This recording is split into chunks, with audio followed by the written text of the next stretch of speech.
สะเทือนเวทีระดับโลกร่วมส่งกำลังใจเชียร์และย้อนชมความเคลื่อนไหวล่าสุดจากประเทศสเปนในศึกลูกหนังเยาวชนนานาชาติ MAD Cup 2026 หลังจากการเดินทางอันน่าภาคภูมิใจของทัพสิงห์หนุ่ม WIG นาการุ่นอายุไม่เกิน 14 ปีต้องหยุดลงที่รอบ 16 ทีมสุดท้ายอย่างน่าเสียดายแต่พวกเขาก็ได้ฝากผลงานอันร้อนแรงและหัวใจที่สู้ไม่ถอยไว้ให้แฟนบอลได้จดจำวันนี้เราจะไปฟังบทสัมภาษณ์เปิดใจของโค้ชทีม WIG นาการถึงเบื้องหลังเกมการแข่งขันประสบการณ์ล้ำค่าและก้าวต่อไปของทีมไปรับชมและรับฟังพร้อมๆกันเลยครับสบายดีพ่อแม่พี่น้องชาวลาวภายในและต่างประเทศข้าพเจ้าอยู่ใส่ที่ไร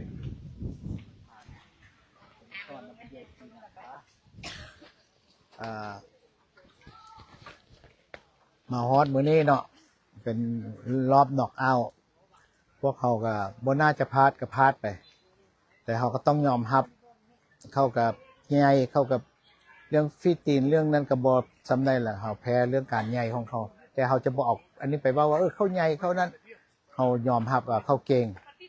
โอเคมันบ่แม่นง่ายๆเขามาเตะยุโรปนี่เขาชนะมา4นัดนั้นฮู้ว่าก็บ่ธรรมดาละแต่ว่าเทื่อนี้นี่เขาก็บ่น่าจะพลาดแต่ว่ามันก็พลาดไปแล้วดังนั้นครับเจ้าเองในนามประธานสโมสร WIG นาคานี่ก็เฮ็ดสุดๆแล้วอย่างขี้ลายก็ได้เอาถุงมาโบกมือฉลองงานอยู่ในสเตเดียมของแอตเลติโกมาดริดเขาก็ได้ไปร่วมงานกับเขาเนาะได้ไปให้เข้าฮู้ว่าทีมลาวก็ได้เข้ามาร่วมในงานนี้ดังนั้นข้าพเจ้าก็ภูมิใจที่สุดที่ว่าได้เอาถุงซาดลาวเอาภูซิศาสนามาโซเข้าเบิงแล้วก็เอาแคนลาวมาซึ่งเขาจะไม่ได้ไปจุดสุดๆกระยาแต่ว่าเขาก็ให้เข้าหับหัวนี่คือลาวเขาได้มาฮอดจุดนี้แล้ว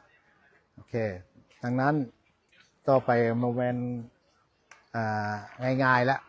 เขาสิมาปีหน้านี่เขาต้องเจอใหญ่กว่านี้อีกดังนั้นเขาจะแพ้เรื่องฮุบห่างเขาจะเสียเปรียบเรื่องตัวนี้แต่เขาจะบ่อ้างเขาบ่ยานฮุบห่างอย่างเดียวเขาต้องสู้แต่ว่าบางเอิญเราลิ้นบ่ได้ตามเอาที่เขาเคยลิ้นเขาบ่ฮู้ว่าเด็กน้อยสิมีการผิดพลาดงั้นเขาสิลืมไปมื้อนี้สิบ่นั่นแหละก็คือขอโทษขออภัยเด้อพี่น้องชาวลาวภายในและต่างประเทศที่บ่ได้ไปถึงจุดเป้าหมายของเขาแต่ว่าอย่าลืมอีกอันนึงข้อฝากสมภาคเสียอีกต่อไปเด้อทางสโมสรเขาอย่างสิเดินหน้าต่อไปวันที่28นี่สิได้ไปป้องกันแชมป์อยู่ประเทศโปรตุเกสจะไปป้องกันแชมป์ดังนั้นเขาสิพยายามเฮ็ดให้ดีที่สุด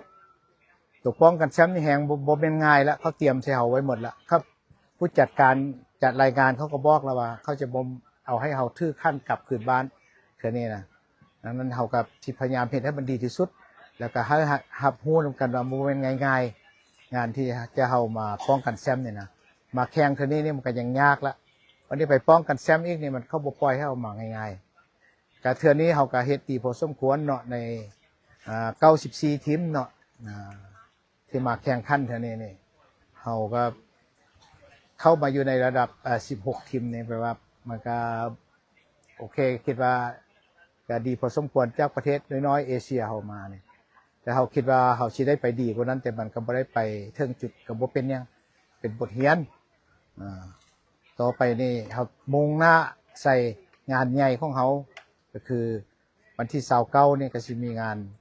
ใหญ่อยู่ที่โปรตุเกสพ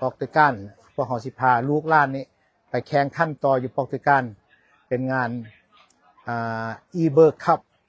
2026อยู่ประเทศโปรตุเกสอยู่เมืองลิสบอน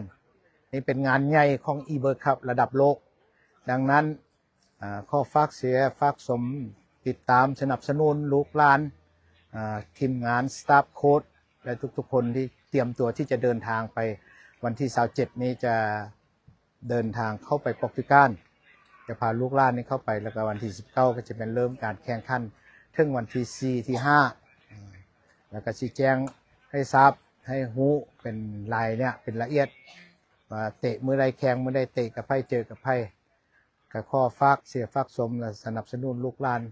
ลาวของต่อไปลูกหลานผู้ที่ศาสนานาคานี่อีกต่อไปขอให้พ่อแม่พี่น้องชาวลาวจงบ่ต้องเสียใจหลายแล้วก็บ่ผิดหวังหลายเฮาสิพยายามไปอีกงานหนึงภายในอาทิตย์หน้านี้จะสร้างชื่อ